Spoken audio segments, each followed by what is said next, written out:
And here it is. Today we are going to continue working on Unit 5. Hopefully we are going to finish up Unit 5. We're just going to review vocabulary and the structures. We're going to go through the use of so, neither, and either. We are also going to talk about plans and intentions for the future. And we are going to have a team discussion about sleeping habits. So we have kind of a lot of activities today and a lot of contents to cover. So we are going to start right away. And first of all, I wanted to say a few things about the exam in case you're wondering. Let me stop sharing my... Oops, that's not what I wanted to share. This is what I wanted to share. All right, stop sharing my my screen. And oh, sorry, I'm not supposed to show you that. I just wanted to tell you that this might be the easiest exam that I've ever created. So I hope that you enjoyed completing it. Also that you learned a few things or that you practiced some things that you needed to cover. I think that the most difficult exercise was this one about the text. It was a little tricky, you know, that different verb tenses can be used in different situations. Sometimes we may not agree with the use of one specific verb tense, and we have another option for that. So don't worry, I'm going to read all your questions, and if you, sorry, all your answers, not your questions. And if your answer makes sense, so then I'm going to consider it as correct.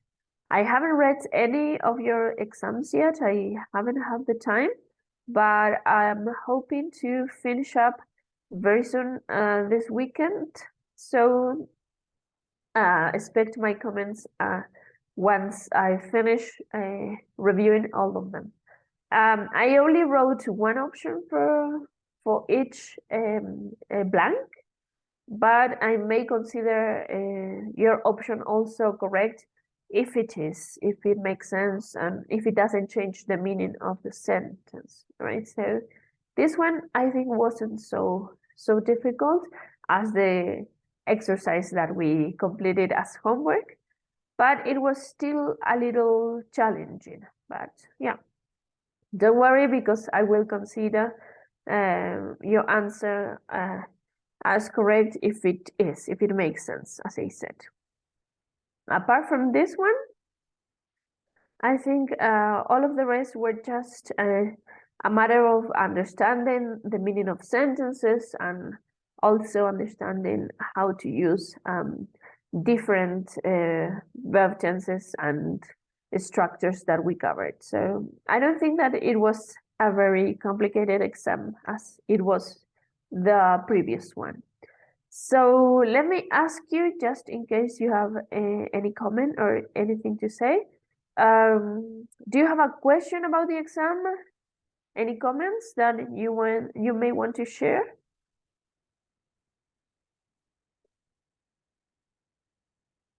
Are we good about the exam? Maybe you have a complaint. All right, then I'm hoping that we're all good. Now let me tell you another thing. And this is regarding an activity that we are going to complete right now.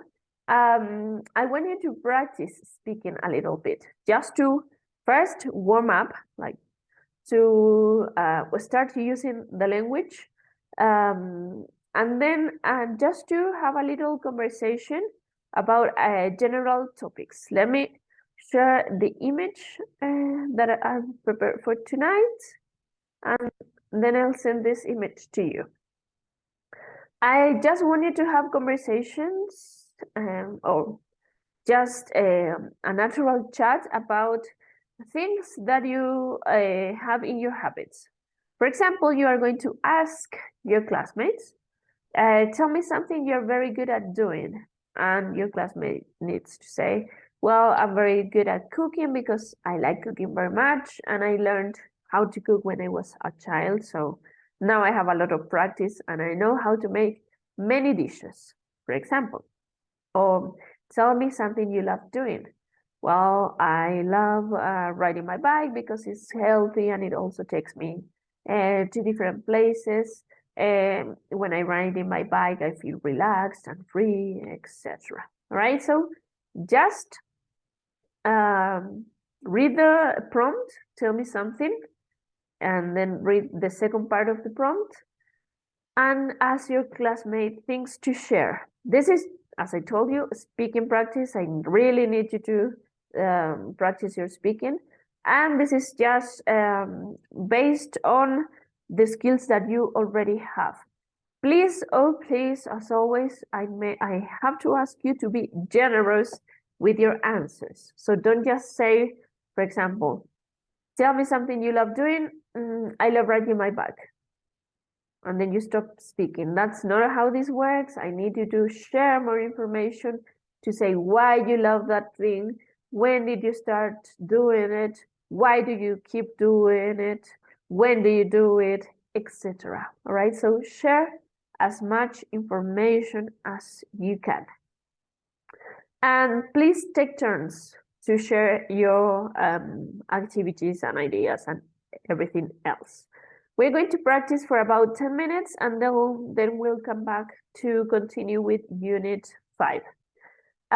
Do we have questions about this?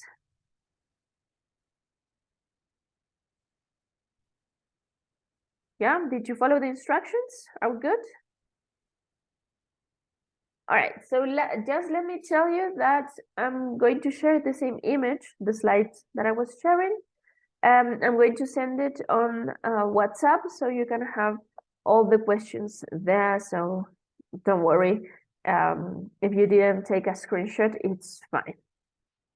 Now, let me then start the small rooms because, yeah, I told you need to go practice.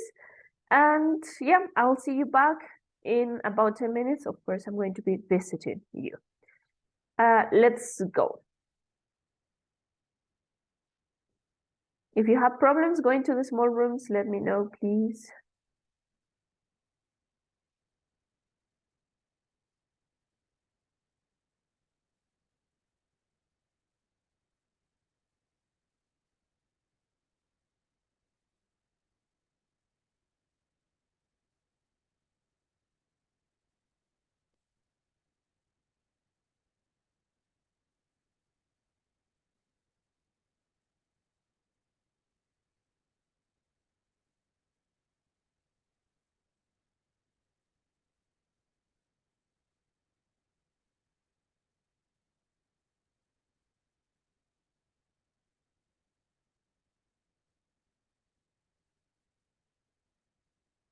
Hello, Val.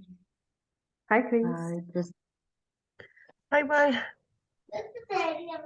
Hi. So tell me, did you just arrive? Yes. Yes. Yeah. Sorry. Righty. So just a second, please. I'm sending the image. There you go. All right. So who do we have? Mariana and Chris, you can go to room 12. I'm gonna send you together. Okay. Okay. What we have to do, Dirval? Oh, that's a good question. You need to just have a small conversation about the topics I sent on WhatsApp. Okay? Okay. Thank you. Yeah, no problem.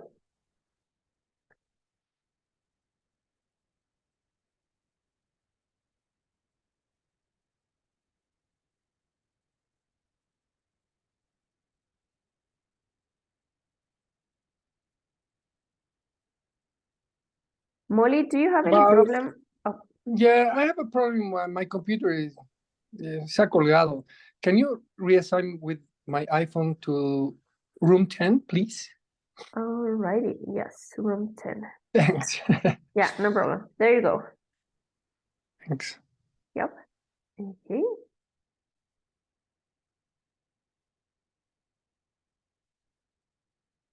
Hi, Marcelo. Did you Hi. just arrive? Yes, I'm just arriving. All righty. We are in a small room. Yeah, we're in small rooms. We are with a speaking practice. I sent an image on WhatsApp, and now you need to talk to your classmates about that, right? Okay. Yeah. In WhatsApp. Yeah, in WhatsApp, I sent an image for topics you need to discuss with your classmates. Does it make sense? Yes. Yeah, all right. So now let me assign you a room. You're going to work with room 12, okay? Okay. Thank Yeah. you. No problem.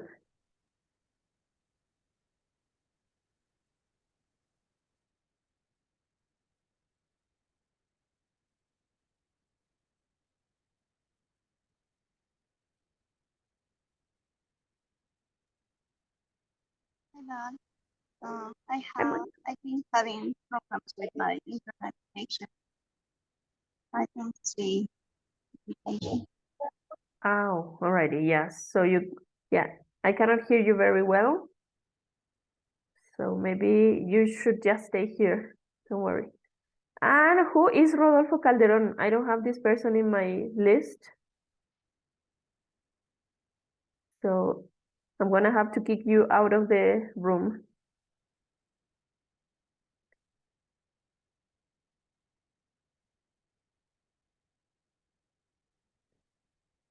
Hi, Edmundo.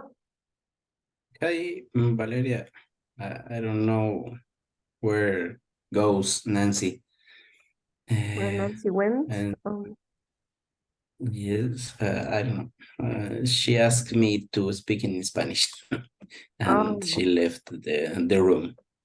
All right, that's a problem. All right, so I now assigned you a new partner. That's Marcelo. So you can go back to room 3. Okay, Yeah, thank you. thank you.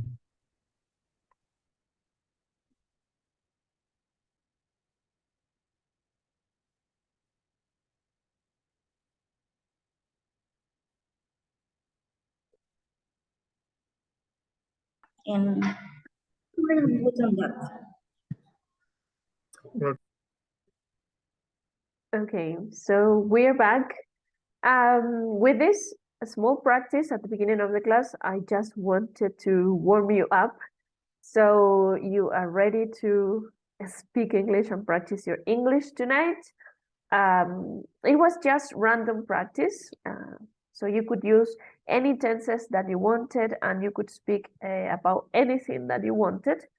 By the end of the class, I'm hoping that we can take another practice, and that's going to be more specific. Now, as I told you at the beginning, we have to move on to the next lesson on Unit 5. So let me stop sharing the book. And remember that we are still working on Unit 5. That's going on. We already covered lesson 1, where we talked about past intentions. And now it's time for us to move on. On the second lesson, we are going to practice something that we practiced last term. So those of you who were with me last term should remember this. And those of you who weren't with me may have something new to learn today. But it's not so complicated. It's just some phrases to show agreement or disagreement with another person. But first, before going to the grammar box, we are going to review some vocabulary. The idea here is that you learn some vocabulary about symptoms and injuries. Alrighty, so first question that I want to ask you all. So what does injuries mean? Does anybody know the word injuries? Lesiones. Sorry? Can you repeat this? Lesiones. Lesiones. Can we say that in English? What are injuries in English? When you feel in some place of your body. Yeah, like when you hurt some part part of your body. That's good. When you have some pain, when something happens to your body, it could be because you're sick, or maybe because you had an accident or something like that. Yeah, very good. Injuries. All right, so we are going to talk about those two, symptoms and injuries. And let's go with the words. The first one that we have is ache. Ache. This one. So it's not H, as you can see, it's ache. And the whole phrase is my feet ache. What does my feet ache mean? What's another word in English to describe ache? Pain. Pain. Yes. There you go. Thank you very much. Yeah. So another word for describing ache is pain. My feet ache translates into me duele. ¿Qué me duele? ¿El pie o los pies? Los pies. Los pies. All right. Remember, there's a difference between feet and foot. Feet being the plural and foot being the singular. All right, so that's the difference. In this case, my feet, both of them, ache. All right, ache. We also can have a headache, meaning that you have some pain in your head, headache. You can also have a stomachache, or a backache. So those words are only one. Let me move this a little bit so I can write the words that I'm saying. So I can have my feet ache, or another way in which you can use the word ache is putting it together with the part of your body that has some pain. For example, I have a headache, or a stomachache, or I have a backache, a toothache. I have a toothache. Also work like that. Yeah, backache, stomachache, headache, toothache, etc., etc. So you put them together and they become one word. Stomachache is also possible as two words, so it depends, right? So those are also common symptoms, and we talked about them like that. Stomachache is very common. All right, so those are just vocabulary. Yeah, and in this case, the example that we have on the book, we have ache as a verb, right? So it's not the same use as a headache or my feet ache. You can also say my stomach aches or my head aches, but yeah, it's so much more common to say I have a headache, a stomach ache.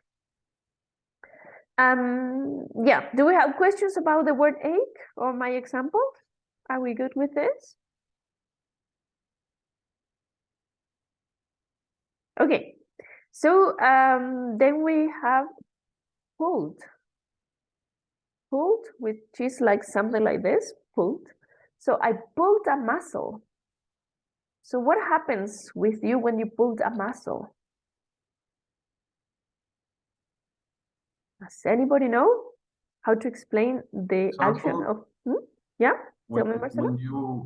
When you are ready to start to some sports and don't warm up before that. Yeah. All right. So what happens? What happens if you don't warm up? You pull the muscle. You pull the muscle, and what does that mean? In Spanish? All right, tell us in Spanish. Un estirón. Un estirón. Desgarro. Un estirón, un desgarro. There you go. Yes. Yeah, very good. Thank you very much, Marcelo, because yeah, that's right. When we are ready to do exercise, but we don't stretch or we don't warm up, we are very likely to pull a muscle. In this case, the verb is in the past. I pulled a muscle yesterday. All right, so that's in the past. Ache, in this case, it's in the present. So it depends, right? So now we are mixing the present and the past. Be aware of that. I pulled a muscle. Then we have, my ankles are swollen. I don't like this word. It gives me the creeps. My ankles are swollen. What does swollen mean? In English, explain to me in English. Maybe when the part of body is inflamed. Inflammation. Yeah, very good. Thank you very much, Eduardo. Yeah, that's it. When a part of your body gets bigger. Alrighty. So that's swollen. It gets bigger. So in this case, it's ankles. Yeah, this part of the body is your ankle. So if it's swollen, it's getting bigger and bigger. Maybe because you had an injury there. So yeah. Also, your gums, they could also be swollen sometimes when you have an infection or when you have a toothache and you don't take care of that, your gums may swallow. Your tongue can swallow when you eat something that you are allergic to, for example, right? Yeah, so that's swollen. All right, there you have swollen. Then we have, my back is sore. What does sore mean? So yeah, Miguel? I had a question actually. What is WAMS? What did you say? Gums. Gums, yes. Yes, gums. That's something that it's inside your mouth, Yes. below your teeth. Okay, thank you. Below your teeth. It's like in CS? There you go. Yes. Okay, thank you. And Yeah. sore is, I don't know. Sorry, you don't know. All right, let's see. Yeah, thank you, Miguel, for your In question. your back? I don't know. Yeah, In when your it bone? hurts. Yeah, could be. Could be. It's closer It's to not that. a way to say pain, but it's Not not quite. not the pain directly, but it's something you, I don't know the word, molesta or Yeah, something happens to your back. That's for sure. It's some kind of pain. It's not pain exactly. It's some kind of pain. For example, when I am sick, like right now, I'm a little sick. So my throat is sore. sore throats. Mhm. My throat is sore. So what is that? Come on, guys, you can know this. My throat is sore, or my back is sore. Oh, yesterday I went to the gym. You know, this isn't true because I don't go to the gym, but let's imagine that yesterday I went to the gym and I did a lot of exercises. I don't know, like pulling up something heavy, for example. Now my arms are sore. My muscles are sore. So what does that mean? Like macurca? Like inflammation? No, like not macurca. quite. The in Spanish, not in Spanish. The word is in Quechua, really. Yeah. Macurca. Yeah, okay. That could be, that is the closest meaning. All right. So for example, when I say I have a sore throat, I mean that I have some kind of pain on my throat because I'm sick. But when I go to the gym, when I do exercises, when I ride my bike, for example, I have a sore muscle. So my back is sore, meaning that I have a little, as Magali said, macurca. All right, that's the closest meaning on that. It's usually related to the muscles, of course. Sore. Yeah, thank you very much. This one was a little tricky. It was a little difficult. All right, then I sprained my wrist. This is your wrist, by the way, right? This is your wrist. So I sprained it. What does sprain mean?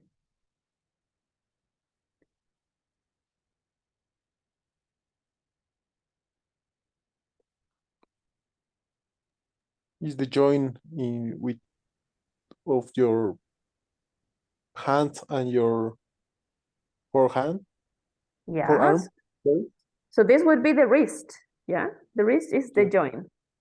But what is the verb sprain? Sprain. Twist. Yes, twist. Sorry? Twist, like Valeria say in the chat. All right, yeah. So when you twist it, yeah, thank you very much. When you twist it, all right. So it can happen to your wrist when you twist it like this, or like that, maybe, or even to your ankle. Remember, this is your ankle. Sometimes you're walking and you sprain your ankle because you misstep. All right, so to twist or to sprain your wrist or your ankle. What's the word in Spanish? This one I don't know. Can anybody tell me the word in Spanish for sprain? Like torcer, Quince. dolor. Yeah. Torcedura, esguince. Torcer.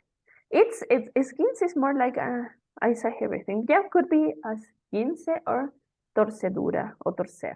Very good. Thank you very much. I had forgotten that word in Spanish. All right. Then we have my knee hurts. My knee hurts.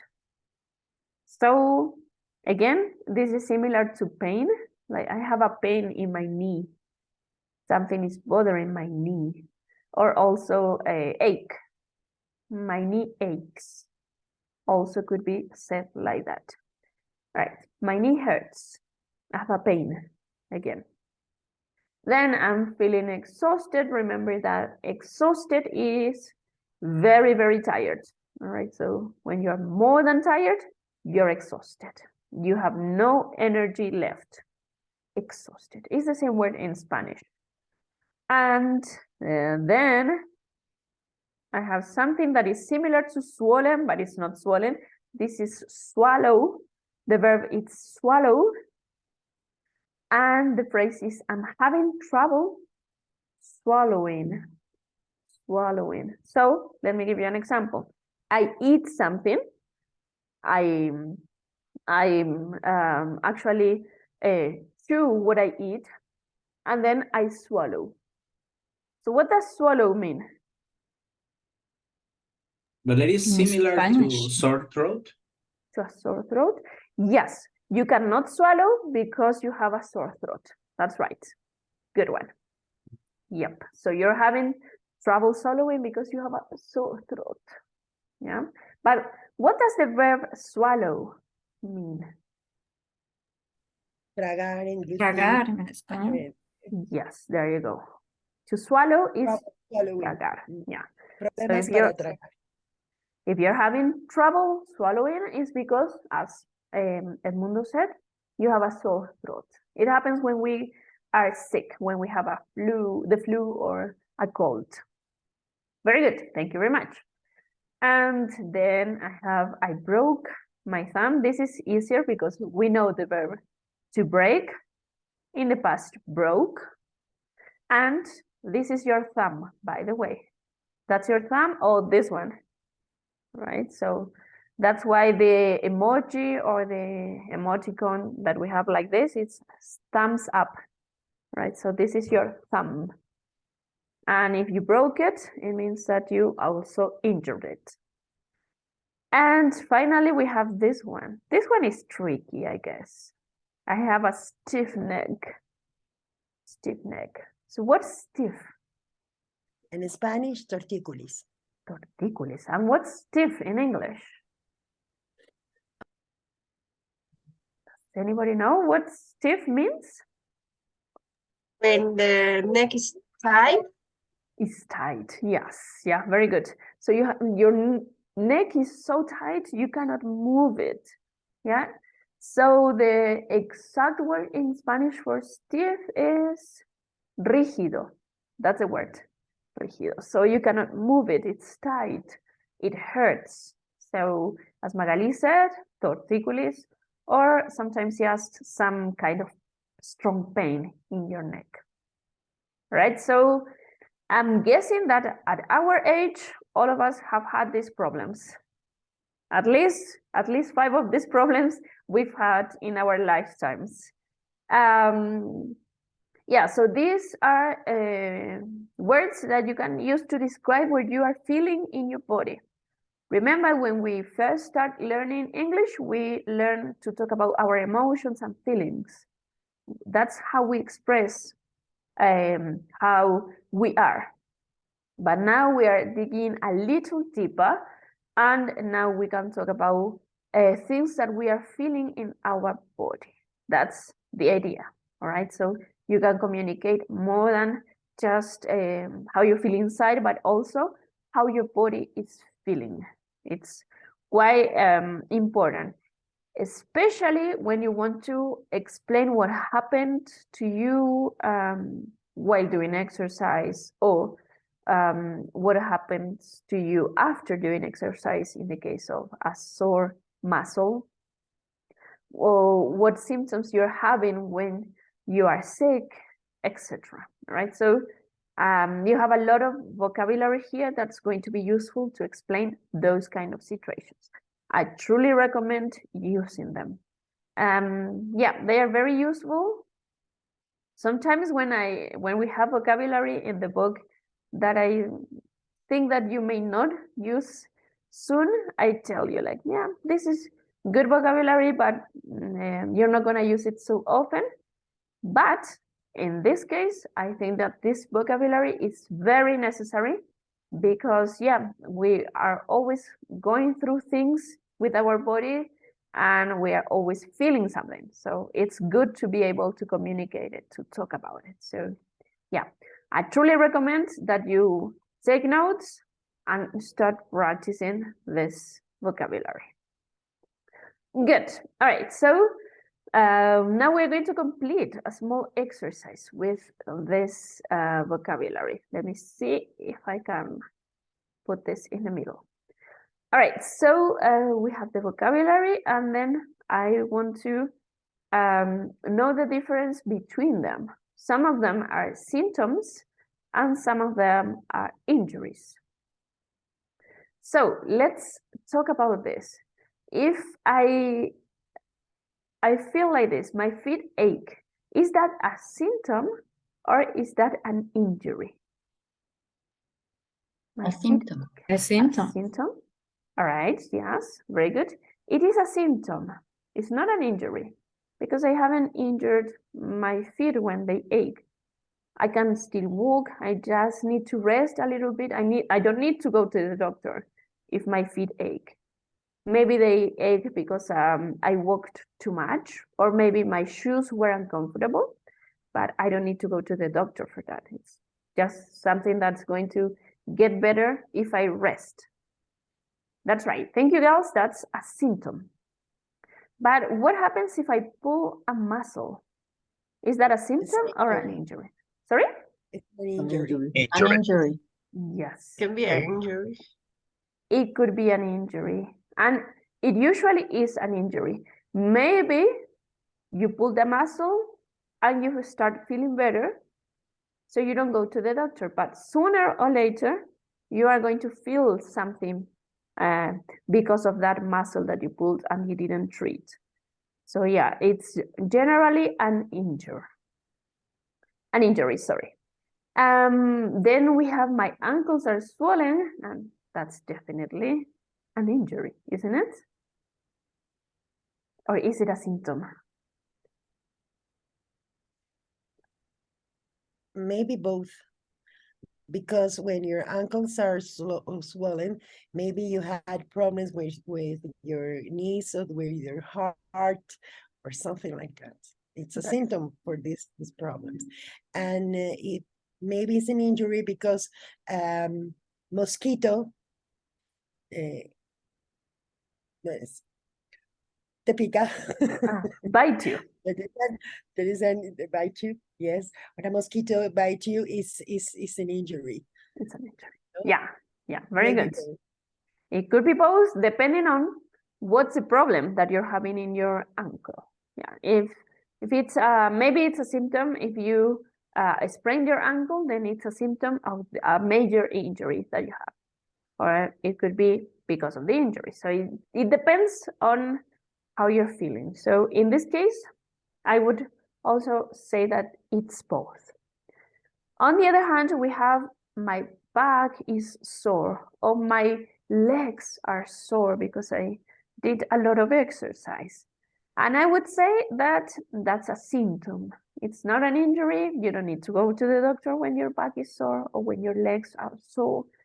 You need to just deal with that. It's going to get better soon. So it's not a big problem. But if you sprained your ankle or your wrist, that's definitely an injury, and you should see the doctor if you do that. So it depends. Then we have my knee hurts, and that's also both. It could be a symptom or an injury, depending on how serious that is.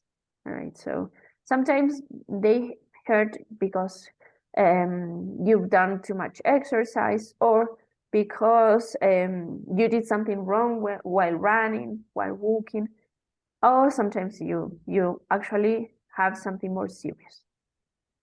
Remember that serious, when we're talking about injuries, means grave in Spanish, all right? So when you think that something that's happening to your body is grave, you have to call it serious in English.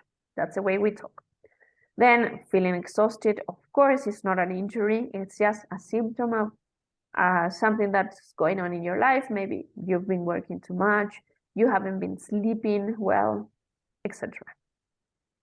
So then you have swallowing. You have trouble swallowing. Is that a symptom or an injury, this one? A symptom. Symptom. A symptom. There you go. As Edmundo said, probably when you have a sore throat, when you have a cold, you have trouble swallowing. So yeah, that's definitely a symptom. Then broke my thumb, and it's the same. I sprained my wrist or my ankle, so that's an injury. And this one, I have a stiff neck. Is that a symptom or an injury? An injury. Is it? It's a symptom of a lot of stress. Yeah, always. I would agree. So yeah, this one is a symptom of something that's going on with your neck. Maybe it's something that it's more dangerous, or just you didn't sleep well, or you are very stressed. So, or you are sitting many hours in a chair and you're not doing exercise, you're not stretching your back. So it is a symptom of something bigger, right? Yeah, that is the way we can classify these things that can happen to our body. So again, let me recommend you to keep working with this vocabulary. Don't forget it, because I know it's going to be useful at some point in your life. Now I want to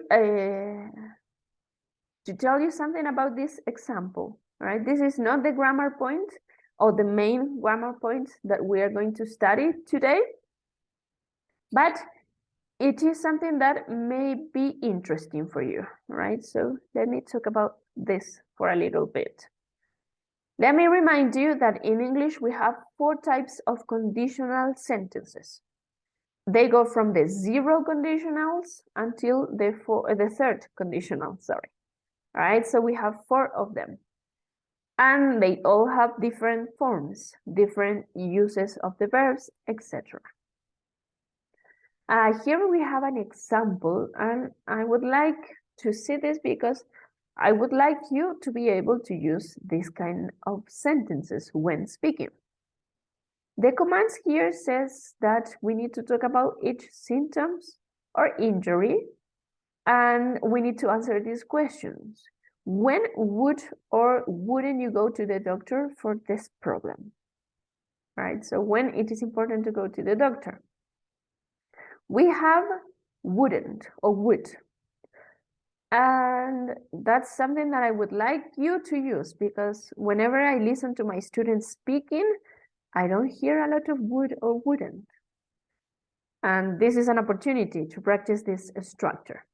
All right, so in this one, we have a conditional sentence because we have if.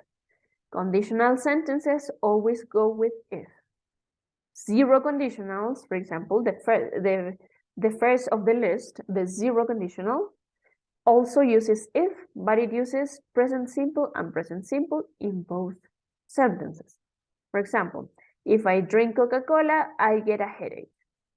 All right, so both are using the present simple.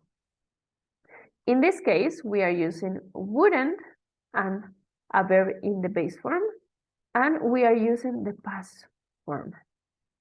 All right, so this is a little tricky. Remember that in conditional sentences, we always have two clauses, right? The if clause, which is this one, and which is also the condition, and then we have the result. All right? Again, condition, this is my condition. If my feet ached, this is the result. I wouldn't go to the doctor. Let me go again in case you're not following. If something is my condition, if my feet ached, my condition, and this is the result for my condition, I wouldn't go to the doctor. This is also called the third conditional. The third conditional, which uses if plus a condition plus a result.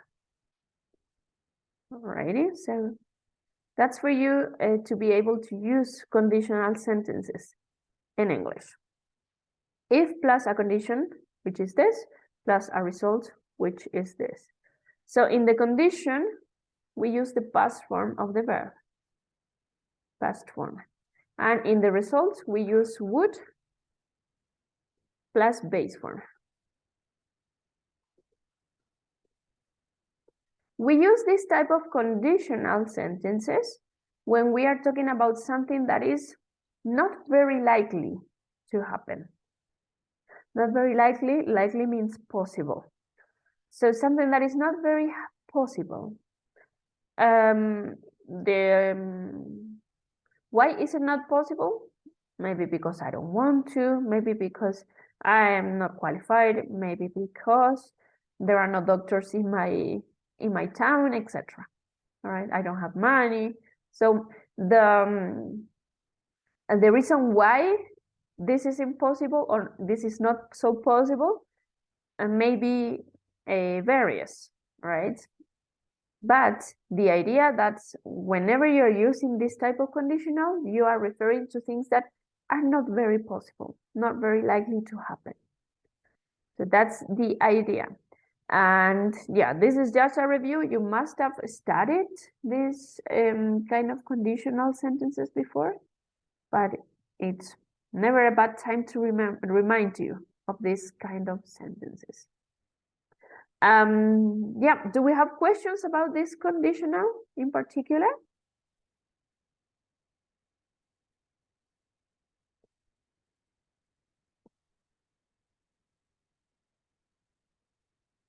Are we following what's going on here?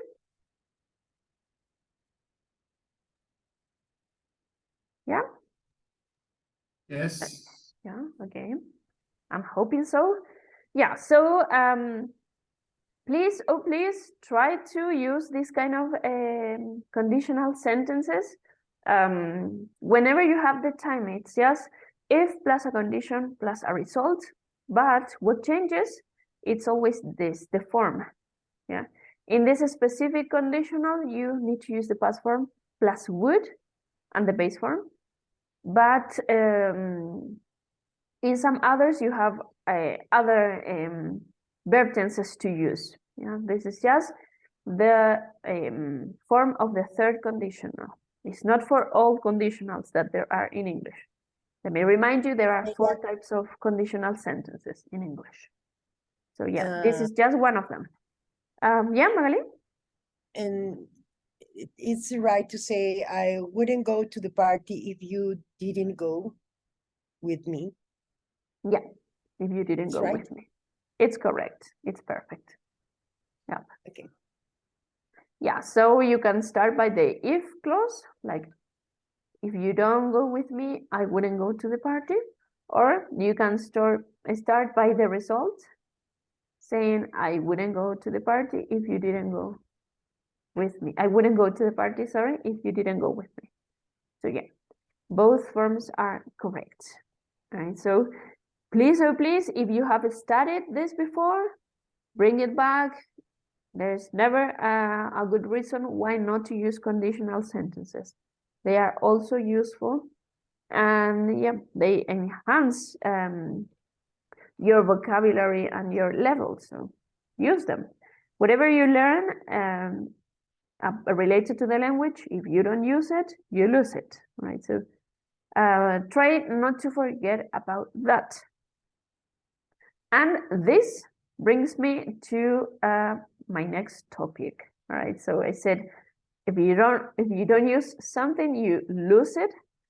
And yeah, that's true for everything, especially for grammar. And now we're going to review something that we have already studied.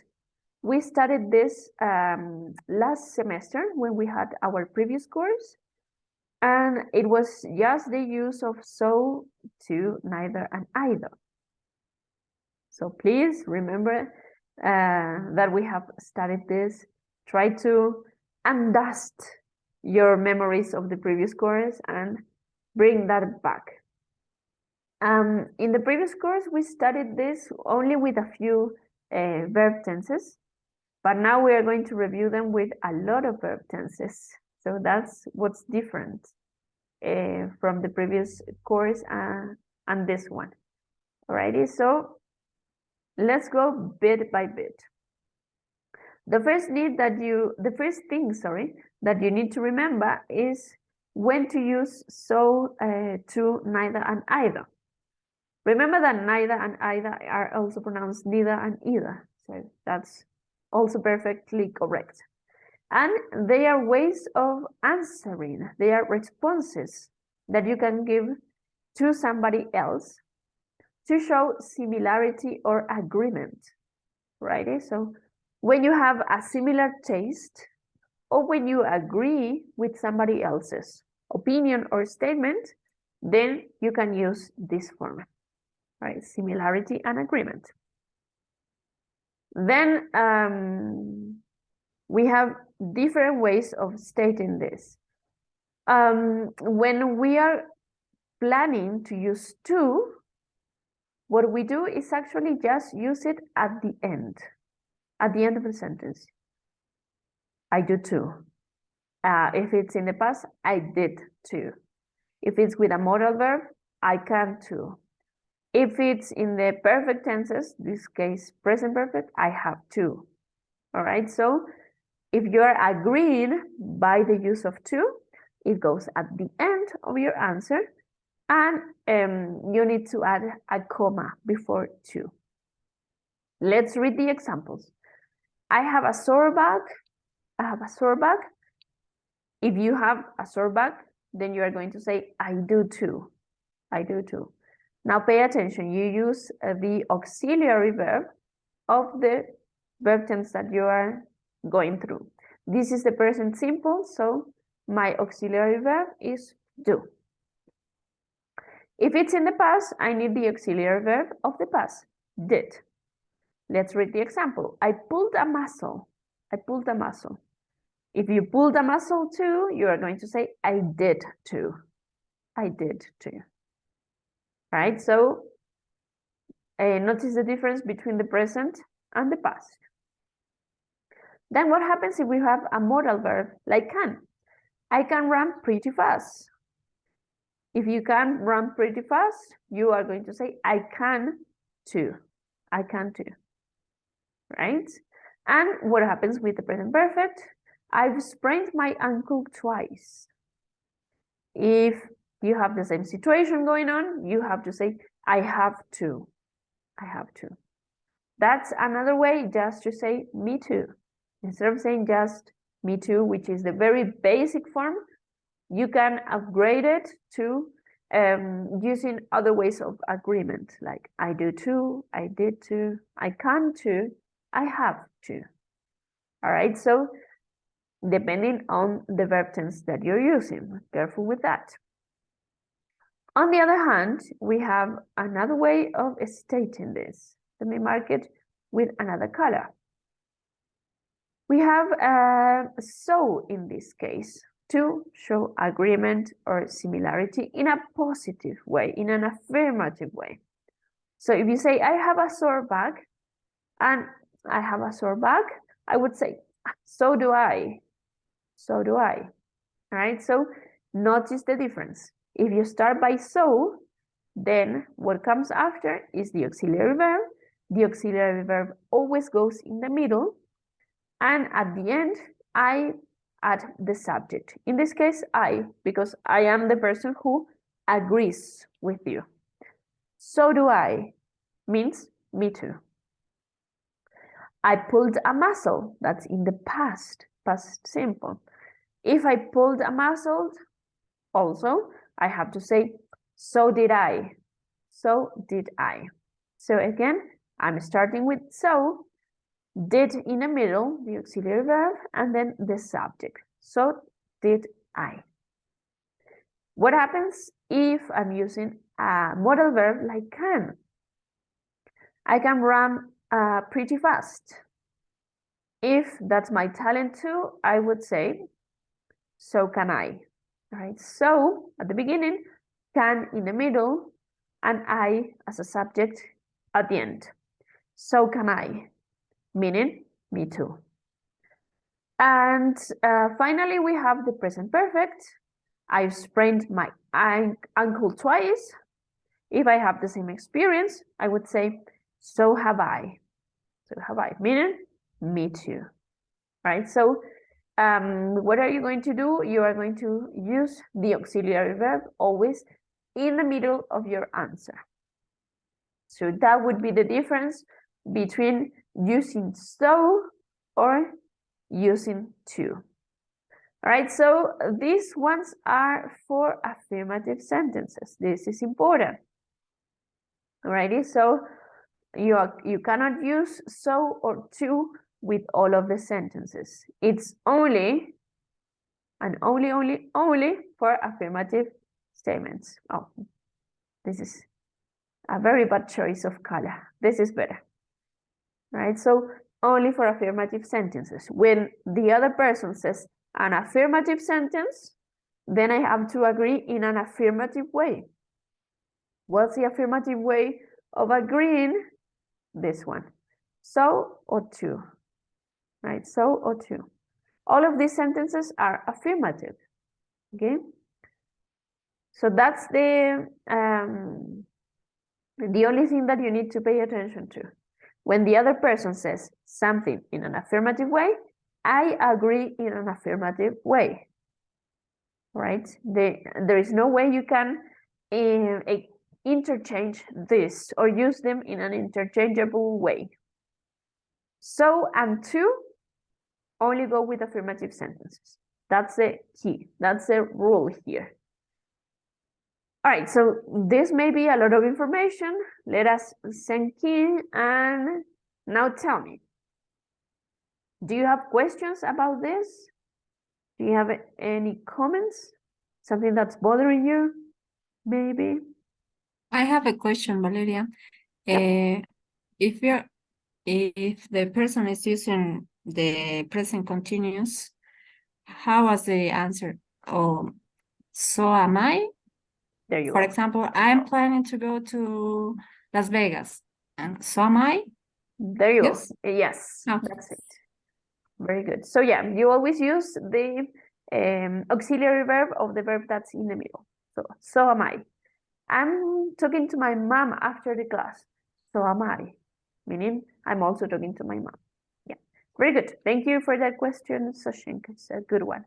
Marcelo? Yes, Valeria, sorry, when we know how to use so or to, what's the difference to use both of them? All right, so how do you know? One thing that may help you is that so do I or so did I, the ones with so, sorry, are a little bit more formal, right? So if you want to sound a little bit more formal, you may choose so. And the ones with to are more common, so you can use that one in all contexts and it's fine. Other than that, there is no difference. Yeah? Okay. Both of them means the same.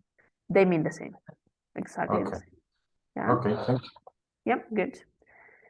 So just in case, both of them means like me too.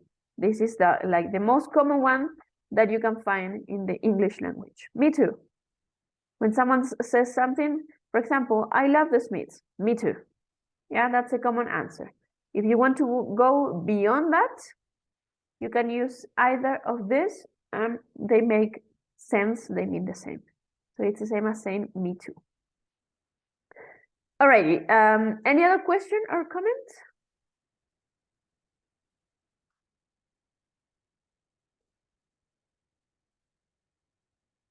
Okay then, so let me keep overwhelming you with information. This was about affirmative sentences. Now let's see what happens with negative sentences. This is also important because with negative sentences we have other structures, right? So let's pay attention to these structures. The first structure that we have is neither or neither, whatever you want to call it. I don't like this color. So neither or neither, meaning that you agree in a negative way, or you have similarity in a negative way. So neither and either are used for negative statements. For example, I don't have time to exercise. That's my excuse. I always give this excuse. I don't have time to exercise. So if you agree with my excuse, you are going to say, neither do I. Neither do I. I don't have time either. All right, so we have both options. Let's go with neither first. All right, so if you agree with me, neither do I. Let's see what happens in the past. In the past, I can say, I didn't get sick last year. I didn't get sick last year. If you didn't get sick last year, you can say, neither did I. All right, so neither, the auxiliary verb in the middle, and the subject at the end. Neither did I. Now let's see an example with the modal verb can. So, I can't go to the fun run. If you cannot go, also you can say, neither can I. Neither can I. So it's impossible for both of us. Finally, let's see an example with the present perfect. I've never broken my arm. I've never broken my arm. If you agree with that one, maybe you haven't had that experience also, you can say, neither have I. Alrighty, so neither, auxiliary verb and subject, usually I. So that's what's important here. Neither do I. What happens on the other hand? We have another option for this one because only one option is never enough. We need more than one. What happens with another option? The other option is either or either. Have a look at the difference. If I use neither, I don't use the negative form of the auxiliary verb.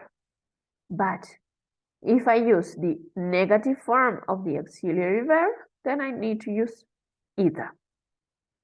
Remember that there's a rule in English. Now you can break it, many people break it, but there's this rule.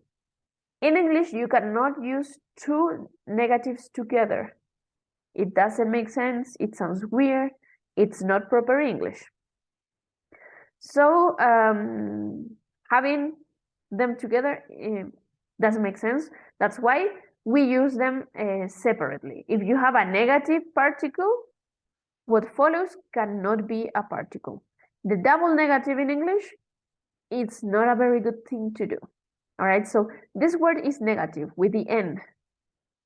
All right, neither. That remains negative. So if I have the negative in the auxiliary verb, then what follows doesn't need to be negative, right? That's why, for example, you cannot say, I don't know nothing. It's not proper English. You may hear it, people say it, but it's not proper English. It's better to say, I don't know anything, right? Because again, double negative together, not a good idea. Same happens here, right? I don't want to have two negatives together, so I take the negative part of neither and I just have either. Either is not negative, it's neutral. So what's negative is the auxiliary verb. I don't either. Let's go with the past form. The auxiliary verb for the past is did. Again, the negative form of did is didn't, and this is the negative. All right, so the next word cannot be negative. I didn't get sick last year. I didn't either. I didn't either. Again, with the modal verb can, what needs to be negative is can't. So instead of using the negative verb of the form of the word neither, I use the neutral form, and the negative remains in the verb. So I can't go to the fun run. I can't either, or either. All right, so the neutral form. Finally, with the present perfect, I've never broken my arm. So this is the negative form, the auxiliary verb have plus not, haven't. So what follows haven't needs to be neutral, and I have either. Right, so I've never broken my arm. I haven't either. Right, so that would be the difference between neither and either. What's the difference in meaning? None. They mean the same. Righty. What do they mean? They mean me neither. Right, so instead of saying me neither to everything, or me either, sometimes I have heard people say me either. Instead of saying that, you can go for neither have I, neither did I, or I can't either, I didn't either. Right, so this is just another alternative to expand your vocabulary. And even if you're not gonna use it because you say like, I've had enough with English, I'm good with me too and me neither, I don't need to learn more words. Even if you don't want to learn more words, it's good for you to know those in case you hear them. You may hear people using them. So it's always good to find out a little bit more about vocabulary. Now let's stop the overwhelming moments and let me know if you have any questions now. The structure neither is more formal. Yeah, it would be more formal. Neither do I, neither did I. Tends to sound a little bit, just slightly more formal than the second structure with either. That's a good question. All right, do we have more questions here? Or any comments?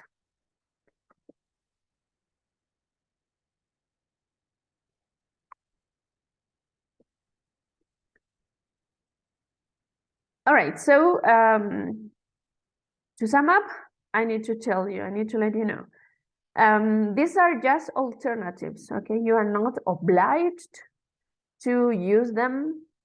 If you think that this is too much for you, that's fine. You are the speaker, you need to choose your words, your structures. So now nobody can force you to use these words.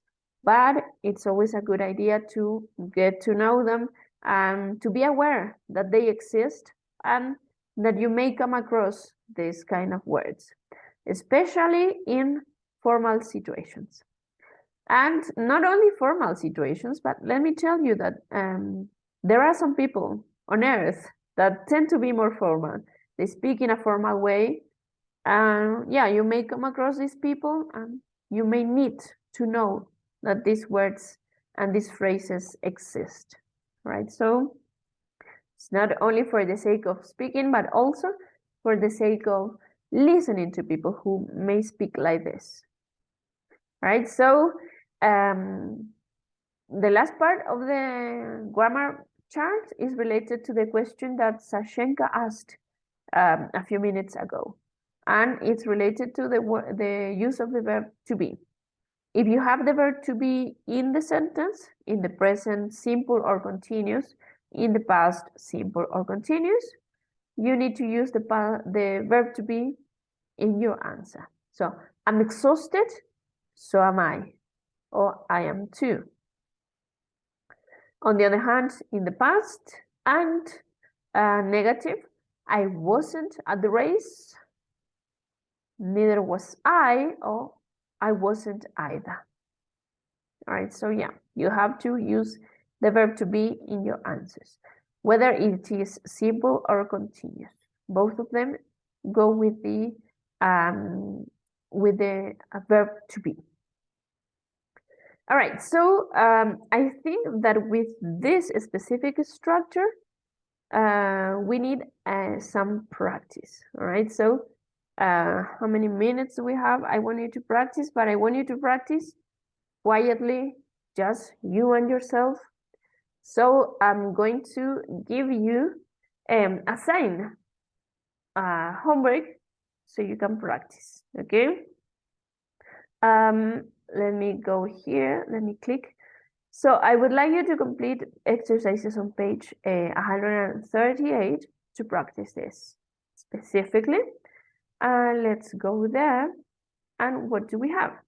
We have exercise A, which is kind of easy if you understood the whole explanation.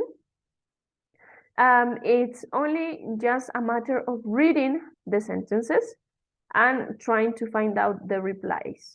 You have here this little chart where you can choose from, and you can actually add those phrases to this conversation that these people are having about football. All right, then we have a conversation like text messages, and also you need to complete them. Now you don't have the options like in the previous exercise you had the chart. In the second exercise you don't have the chart, it's just something that you have there going on, all right? And you have to choose the ones that you think suit the conversation best. All right, and finally we have the make it personal bit, and this is quite simple also. So you need to read the replies, the answers, and you need to write the statements about health. For example, I don't get sick very often, neither do I. Oh, then we have the reply of, so do I. I often get a sore throat, so do I.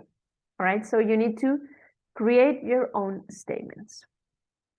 So what is the idea is that you can complete these ones. Remember that all the answer keys are on Neo, so if you want to check your answers later, you can go and download the answer key and review the answers of this page. All right, so since I want you to complete this at your own pace, I would like you now to go and work with that. If you I'm going to give you two options, all right? Pay attention to the options. Completing this page, it's something that you need to do, all right? There's no escape here. Complete page 138. I want you to start right now in the last 10 minutes that we have. You can start here with me, like in the classroom, or you may leave the classroom and start working on your own. For the next class, I'm going to give you the chance on Neo to click and tell me that you did your homework. That's going to be all. And we are going to review the last sentences from the Make It Personal bit. Okay? So I'm going to stop recording right now.